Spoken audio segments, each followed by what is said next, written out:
उसमें आपको महान देशभक्त कहा गया है।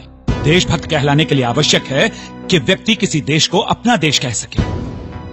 जिस देश में मुझे और मेरे समाज के लोगों को जगह जगह अपमान सहना पड़ता हो, जिस देश में मुझे सार्वजनिक स्थानों पर पानी पीने से रोक दिया जाए, जिस देश में मेरे समाज के लोगों के थूकने के लिए गले में हांडी और पीछे झाड़ू बांध दिया जाए, जिस देश में मेरी समाज की महिलाओं को स्वर्णों के सम्मान में अपने ब्लाउज की गांठ खोलकर आंखें मूंद कर अपने पैर की जूती सर पर रखकर खड़ा होना पड़ता हो, जिस देश में मेरे समाज के लोगों को इतना भूखा रखा जाए कि उन्हें मुर्दा मवेशियों को खाने के लिए भी कुत्तों से झगड़ना पड़ता हो, क्या उस देश को मैं अपना देश कह सकता हूँ गांधी जी? यदि मुसलमानों को स्वतंत्र मताधिकार देने से देश नहीं बढ़ता, यदि ईसाइयों को स्वतंत्र मताधिकार देने से देश नहीं बढ़ता, और यदि सिखों को स्वतंत्र मताधिकार देने से देश नहीं बढ़ता, तो फिर अछूतों को स्वतंत्र मताधिकार देने से देश कहाँ बढ़ जाता है?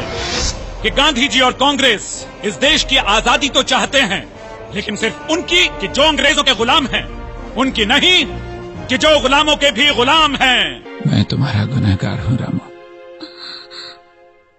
तुम्हें जो रोग हुआ है उसके भारत में बहुत डॉक्टर हैं रामू।